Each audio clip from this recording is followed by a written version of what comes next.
Seed and crop protection giant Corteva has made some big changes to their digital offerings, notably getting out of Granular's software as a service business. Vice President of Agricultural Solutions Brian Lutz says these moves aren't a sign of stepping away from digital, but a refocus of where they invest. We're talking about digital differently. And some have taken that to mean, well, hey, we're pulling back from digital, which absolutely isn't the case. It's actually that we're investing more, it's just in different ways. Brian points to opportunities from product development to positioning to supply chain, where they can leverage digital capabilities to better serve farmer customers. We know that plots don't represent the full extent of the real world, so the more that we can understand how products perform under a wider range of conditions simply means that we can help farmers get the right products on the right acres, which benefits everybody. He says he's more excited than ever about the future of digital farming, but thinks the impact will be felt in the products farmers need, rather than another software-as-a-service tool. When we can tie together the real-world performance data of products with our product development, I think we're poised to create a tremendous amount of new value for farmers. Brian Lutz shares how Corteva has shifted their digital strategy on today's Future of Agriculture podcast.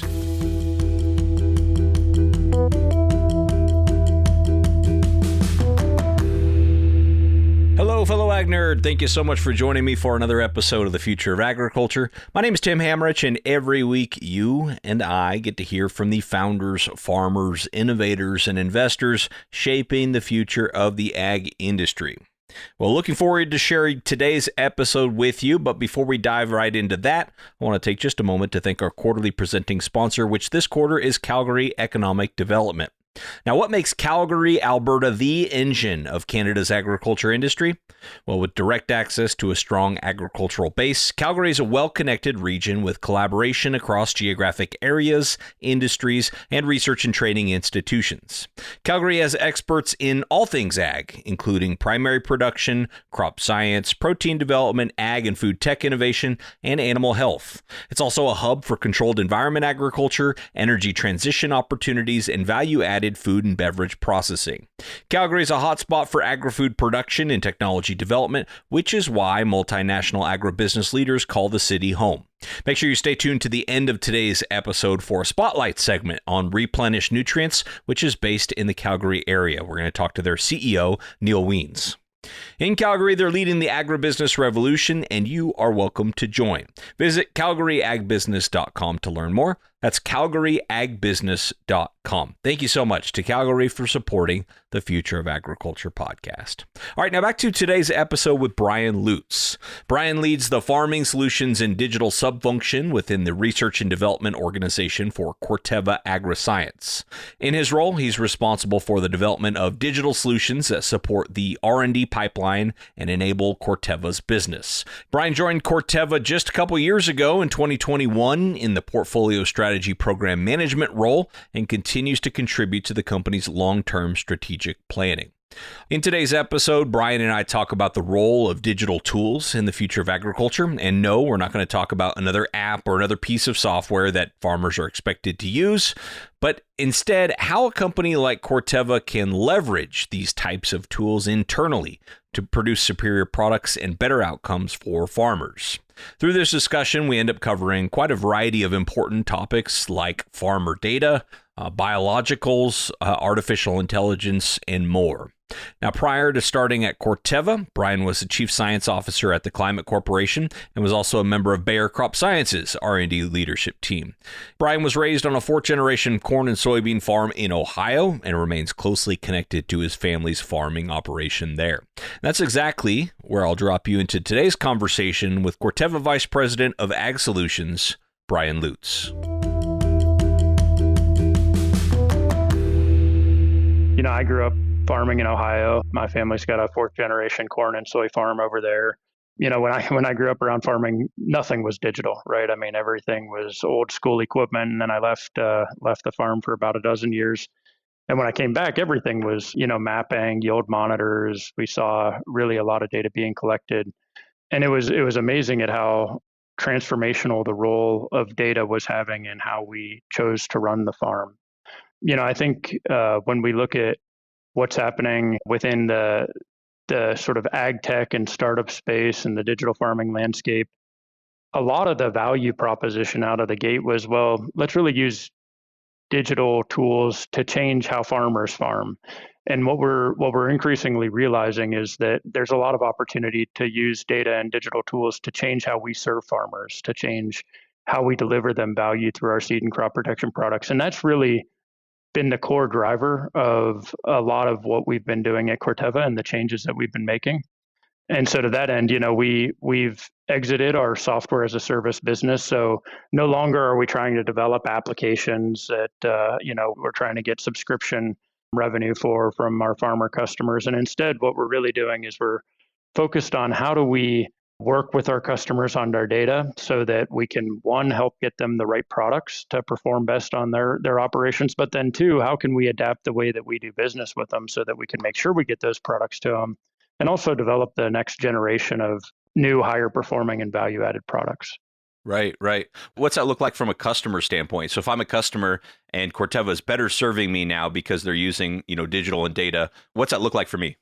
Yeah, great question. And I think this is something that actually resonates with a lot of farmers. And I'll give you a sort of a personal example is, as an industry, we've long used things like demonstration plots and, seed plots to work with our customers to show them the value of products, right? And that's, for example, where you plant a bunch of different seed products side by side, and you can take those data to customers and show them, hey, which are the better performing ones?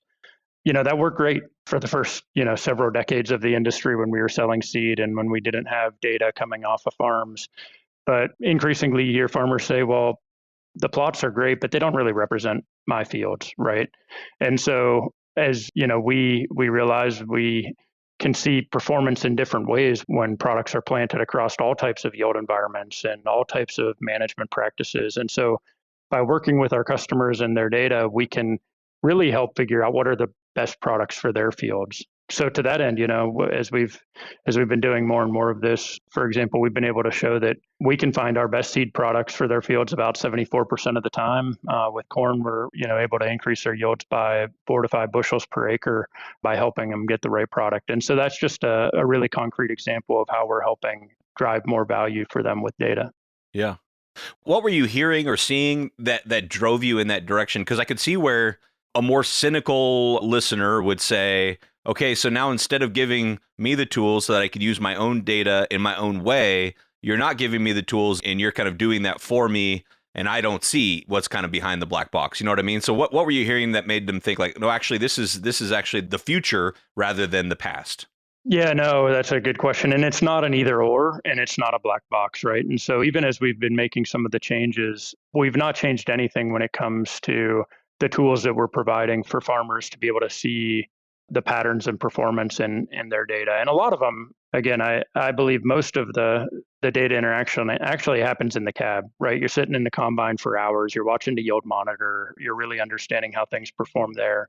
We're just focusing on which tools we're building. And let me give you an example, right? So if you look back at all of the different types of software and apps and tools that have been built for farmers, you hear things like, well, let us help you figure out which field to harvest first, right? Based on things like harvest moisture. Or, some have gone so far as to say, well, maybe we can help you decide if you need to buy another combine or if you need to upgrade equipment. Or those are all things that really have nothing to do with, let's say, seed and crop protection performance, which is core to our business, right?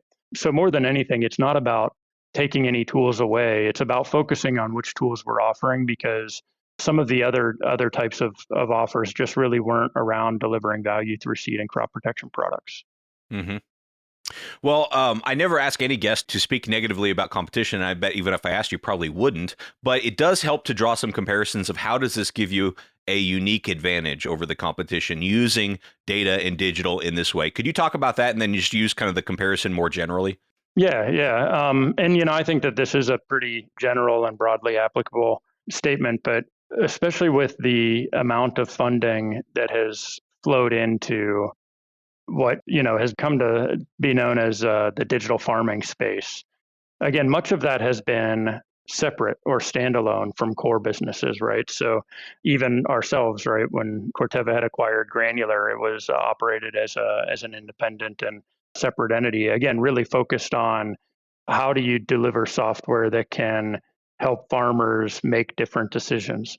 The changes that we're making are quite different, where we're bringing all of this together. So, for example, we've got data scientists that are trying to understand how do products perform under real world conditions across farm operations. They're working side by side with our data scientists that are working on the next generation of seed and crop protection products. And so I think that's one of the biggest differentiators and advantages that we have relative to the competition is we've kind of brought this all under one roof. And so we're really just thinking about how do you maximize the value of seed and crop protection. And that's all the way from placing the products that we have in the market today to influencing what will be the products of the future. Mm-hmm. And is this in some ways sort of a return to the core business? It almost seems like you all were, seed and crop protection, and then say, well, maybe we do want to be in this game of providing these software tools. And now it's like, no, actually, our business is seed and crop protection, but we can utilize them to be better at that. Am I reading that correctly? That's true, and again, a lot of that relates to the learnings that we've had across the industry over the last decade plus, as we've seen a lot of this venture capital money come in to support digital farming. Is we just really, again, haven't quite seen the level of adoption or uptake, and I would say that a lot of that is that farmers are really using their data. It's just that farmers in many cases aren't spending hours and hours with digital tools, being their own data scientists, trying to dive into a lot of these things. And so even to your other question where, we're not taking any of those tools away, but what we are trying to do is to make it so that we can help them find the important insights quickly that really influence the decisions that get the best product on the right acres. And of course, they can spend as much time with their data as they would want looking at the patterns of performance, but we're just trying to help find the important results more quickly. Right. Well, you being from a farm family, I'm sure you have heard the concerns that exist out there about the agribusiness having all the data and all the leverage and kind of using it in ways that capture more value to the agribusiness instead of the farmer. How do you answer those types of concerns in your current capacity? Yeah, I mean, we certainly hold to all of the principles that I think have become well established across the industry, which is farmers own their data. We're just trying to help them find the important results in their data and leverage their data to drive more value for their operations. So that's first and foremost. But the other thing that I would say is, and I draw an analogy to sort of how digital has changed a lot of our day-to-day lives, which is it's made performance and value very transparent, right? So for example, farmers are using their yield monitors and digital tools to, let's say, test seed products side by side at scales really never possible before. And so when performance is that transparent, it's very easy for customers to see, are they getting value for the products they're using? I believe that, in this way, digital tools and data are actually putting more power in the position of farmers to be able to, really drive towards the value of their investments. All we're simply trying to do is to help demonstrate that our products add more value than the competition, but they can always sort of test us or measure that, right? Yeah. When you're out there making the case for digital farming, obviously it'd be easy to point to failed startups or big hype or promises that didn't go fulfilled. But I think underneath all of that boom and bust, there's some real progress that's being made. What do you like to point to show people that, digital farming actually has improved the ability for a farmer to do business and to make money? Yeah, no, so I actually do believe that when we talk about digital, it's been one of the biggest, I think, transformative technologies for the productivity of farms. Again, let me use our farm at home as an example. Like I mentioned, I grew up farming, left for a while, came back to farming. And when you're away for a little while, and especially during these years where you see digital adoption, you can really see how it changes the way that farmers make decisions. So an example I point to is when I was a kid, we planted usually one or two seed brands, maybe 3 or 4 corn hybrids. When I went back to farming and when we had yield monitors and could test things, we were planting 4 or 5 brands, anywhere from 12 to 15 hybrids. We were able to see side by side performance transparently in ways not possible before. I think sometimes we as an industry say, well, when is digital really going to have these sort of profound impacts on agriculture? I think it's already happening, right? And then that brings us back to sort of the second point, which is, it's not just about focusing on the farmer and the decisions they're making, but it's also how can we use all of this data and these capabilities to change how we serve them, right? And so this goes back to, the plot data. I mean, we know that plots don't represent the full extent of the real world. So the more that we can understand how products perform under a wider range of conditions simply means that we can help farmers get the right products on the right acres, which benefits everybody. Right. Well, I think the plot data is a good example. Are there any other examples of from your vantage point, you're looking within the company, and saying, how can Corteva better serve farmers, knowing what we now know about, digital tools? What else has your attention for areas of focus? Yeah, no, great question. So, another really concrete example just from this year, my brother last year, his best yielding corn hybrid was a Pioneer product. And it was just an outstanding product. It was the first year he planted it. He planted it side by side against a couple of other products. And it was, in some cases, outperforming by as much as 20 bushels per acre in his fields. And it was the product he wanted the most of this year. Now, unfortunately, that product really wasn't performing that well in his region. And when we look at all the plot data, it was actually maybe running just about average or slightly below average. This happens all the time where, for whatever reason, it could be local soil conditions, it can be management practices, but for whatever reason, that product was an outstanding product for my brother. We as a company missed it, right? And so it wasn't in his local inventory to buy this year. It's just another example of how it's not just performance and product positioning, but it also goes all the way back into how we manage our supply and our product lineup for different customers. There's almost no farmer that I know that can't tell you a story about a product that they love that for whatever reason, it was retired from the market. It worked great for them, but maybe it wasn't working great for everybody else. But these are examples of how when we really become much more data driven, we can make much more individualized decisions for customers. There's no reason why, if we know an outstanding product works for one of our customers, we can't do more to make sure that we're doing everything we can to get each customer the products that they want. Yeah. What type of data points can you look to in a situation like that? Like, why would this be so drastically different for him versus so many other people in the area? How do you sort of run the diagnostics on that and figure that out? And is it going to take improved, sort of data infrastructure in the future to make that happen?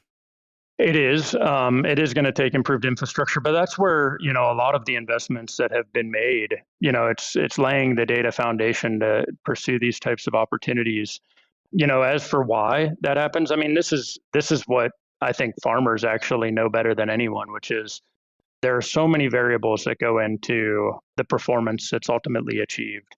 And we know that local conditions and again, individualized decisions around management practices have a big effect on the outcome. We're just at a unique opportunity from an industry perspective where, again, we don't necessarily need to treat all customers in a region the same way, right? When we are able to pick up on the signals that a product's performing particularly well for a particular customer, we can do everything we can to make sure we're getting that product for that customer in the future. So some examples of how we do that, we can use things like satellite imagery even to understand which products are performing really well in season, even before harvest. The earlier we can get those signals that a product is doing particularly well, the more opportunity we have to start to influence our decisions about where do we move our inventory, how do we influence things like the demand signal. Something that a lot of people don't realize how complex some of this is, but we're producing the parent seed this year for the products that we're going to be selling actually 2 years from now. And so the sooner we can get those signals about what's doing well, the more that we can react to those, so we can make sure we get the products that our customers need. Right. How about changes in the way farmers want to purchase and interact at the retail level? How does that impact a company like Corteva? talking about things like, buying online or, just any changes to the buying patterns and habits of the end user customer? So from our perspective, we want to serve customers the way that they want to be served, right? But I break it down into two things. One is, what's the value of the products that you're delivering? And that I really put under the value of innovation, right? So, let's say the value of our seed and crop protection products, that's independent of how they're sold. So we focus very much on how we drive new innovation, so we drive new product value. But then once we have the products, we really want to, get them to customers in the way that they want to be served. And so we're constantly monitoring things like e-commerce and some of these other ways of buying. Right now, I'd say that by and large, there's not been a tremendous amount of customer interest in making some large changes in the way that products are bought. But it's something that I expect will continue to evolve over time, just like any other sector of society where, sometimes it takes time for these things to take root and drive change. Right. Well, it seems like, we certainly come a long way, specifically with obviously the chemistry behind farming, but also the genetics and the management practices. When you look at the type of equipment that farmers are using today versus decades ago, a lot of the biology, though, still seems to be a mystery, not just in terms of like the research and development, but also in terms of how do we collect data on it, right? How do we efficiently at scale collect data on it? What's Corteva's focus in that area, if anything, and kind of where do you see the future where biology and digital sort of intersect more directly? Yep. This is one of the most exciting areas I think that we have in front of us, and even more of a reason why when we can tie together the real world performance data of products with our product development, I think we're poised to create a tremendous amount of new value for farmers. So some of the areas that I point to, gene editing is a pretty remarkable tool, right? The way I say it is that as an industry, we, for a century now, have been selling seed that really we develop through selection. So we cross a bunch of seed and we make new seedlings, and then from those we select the few that do better than the parent generation. It's really a game of random recombination by definition, right? With gene editing, we can be much more intentional. So we can move from selection to design. But the challenge with gene editing is that while we now have the tools to start to design these new products, it really hinges on the information that we have. In other words, what are we trying to design for? And this is why it's ever more important that we understand how our products are performing under a broad range of conditions, because that's going to inform what we're designing too. Another example is over the last couple of decades, the industry has invested extremely heavily in things like genomic and DNA sequencing. The human genome was sequenced over the period from 1990 to 2003, and the Human Genome Sequencing Project cost about $3 billion.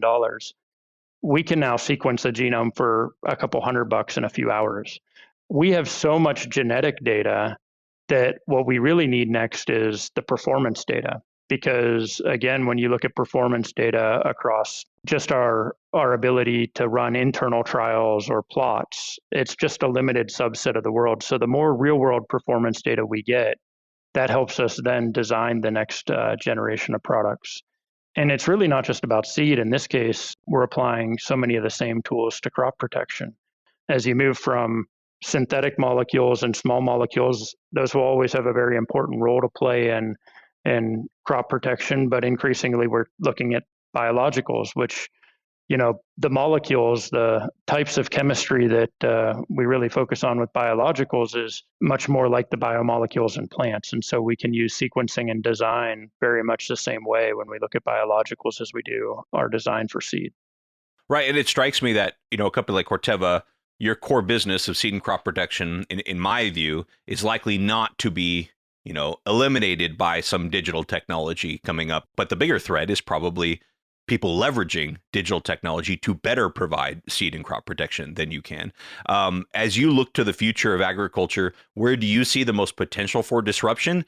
And I'm going to ask you to say whether you see that as a risk or an opportunity for Corteva.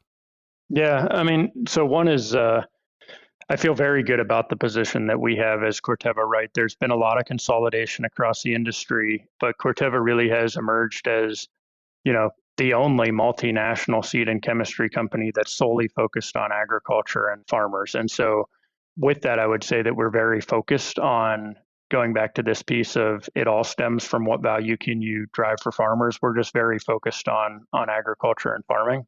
With that said, though, these technologies, especially things like gene editing, they're lowering the barriers of entry. They're, in other words, letting us create and invent things newer and faster, which means that others could create things newer and faster.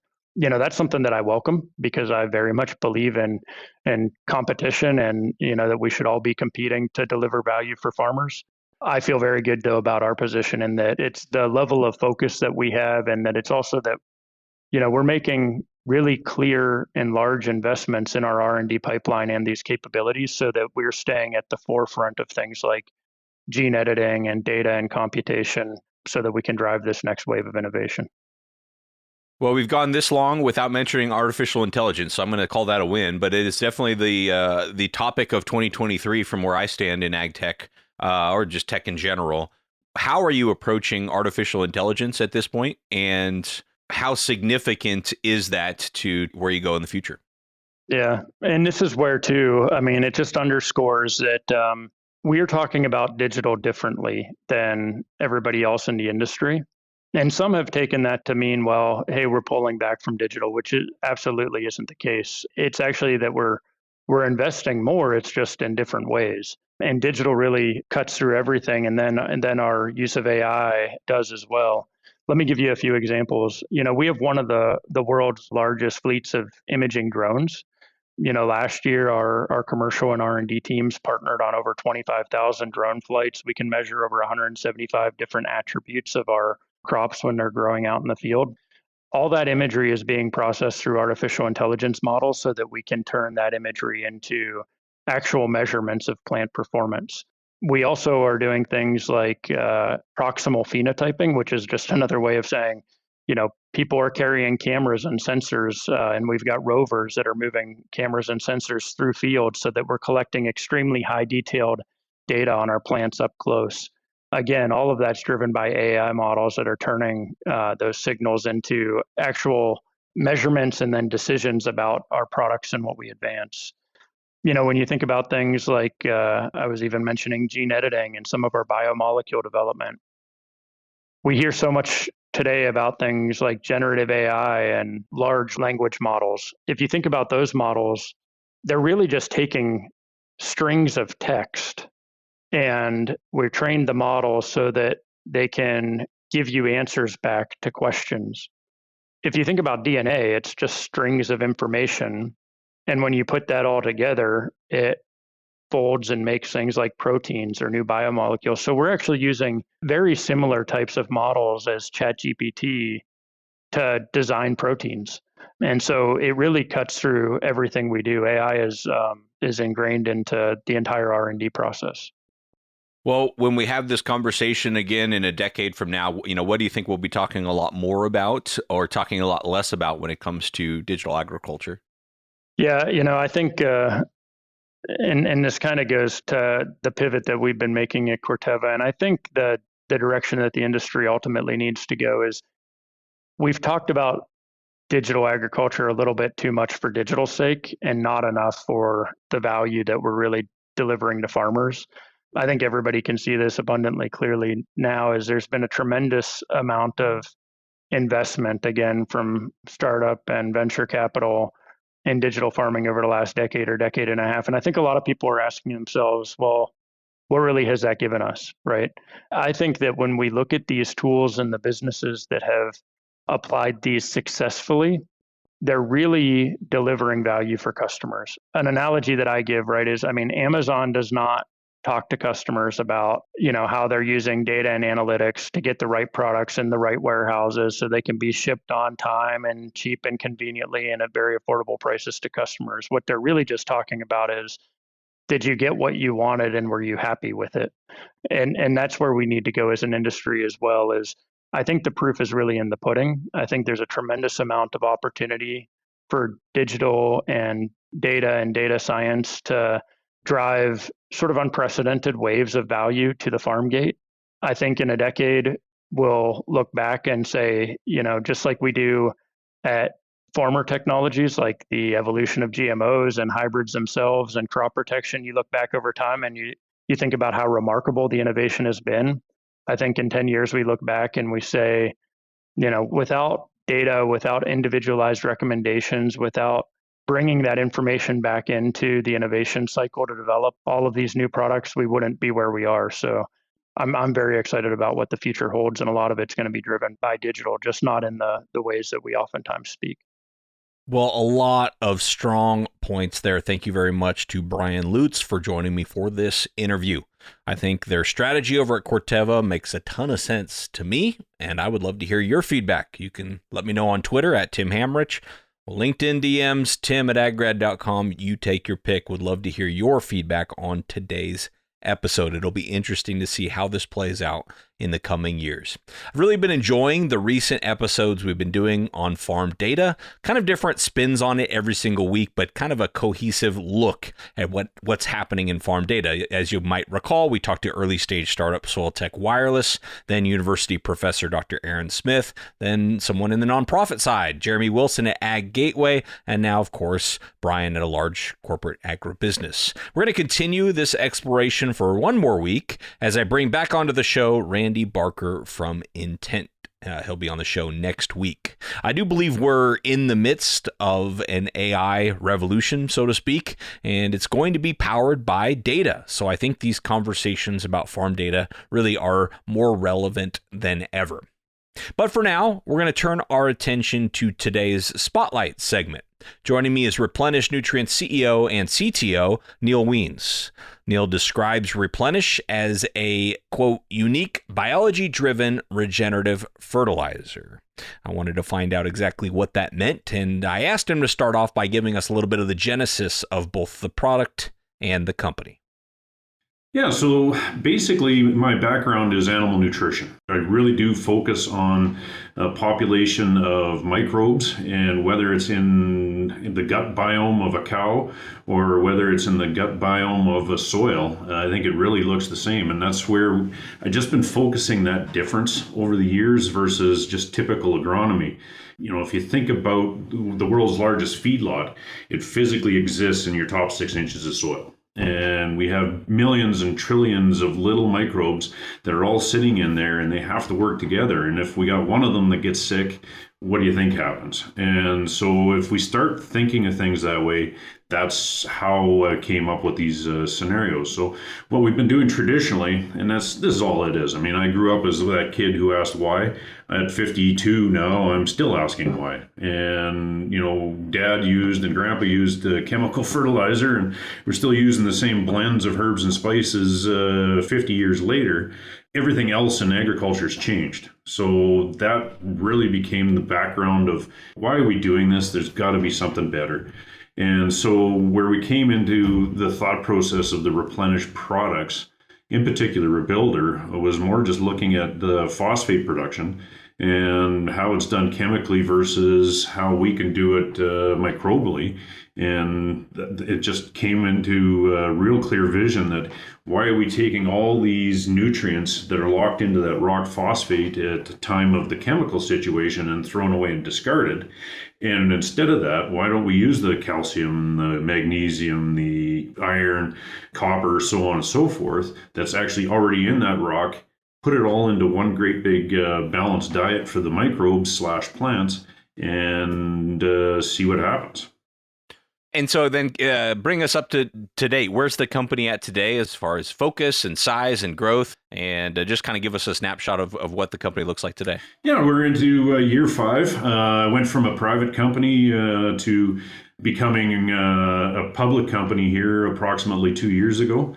I'm the largest shareholder of that, along with my partners. So we have fun with it, but I'm learning a lot on the public side, which is interesting. But where is it at today? We're at last year we did 17 million in revenue, sold around 35,000 tons of product. So ultimately had a variety of good reception on this. We're into 4 or 5 years worth of efficacy trials on top of actually getting into the commercial space. Wow. And talk to us, the show's called Future of Agriculture. So talk to us about the potential here. What potential can products like this have to displace sort of the old way, quote unquote? And what does that mean for how agriculture looks in the future? Yeah, I mean, the way we started looking at this, it goes back even to the biosol days, but into these products is every product that I've been developing is to make life easier for the farmer, easier / better. So, that old adage is logistics trumps agronomy.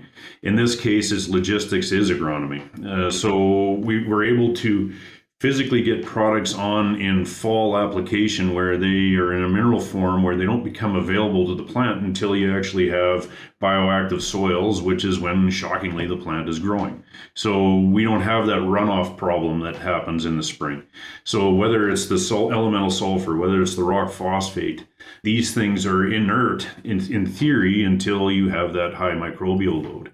So, future of agriculture wise, what we end up seeing is that farmers, instead of pulling these great big 1,100 or 1,200 bushel carts and trying to do one pass and get everything done and only doing 40 or 60 acres at a time, suddenly we're able to take 2 to 3 of the big macronutrients out of the tank, get them onto the farmer's field, balance that diet at least in those pieces of the pie, and then let the farmer play with his seeding rates during spring. And instead of going 60 acres in one shot, he's now going 100 to 120 acres because all he's worried about is some starter phos and some nitrogen application. Excellent. And have you always been located in Calgary? And can you just talk a little bit about the importance of the area? Yeah, we're just outside of Calgary in a spot called Okotoks. That's where our head office is. Our main facility is actually located just outside of northeast Calgary in a little town, Bicyker.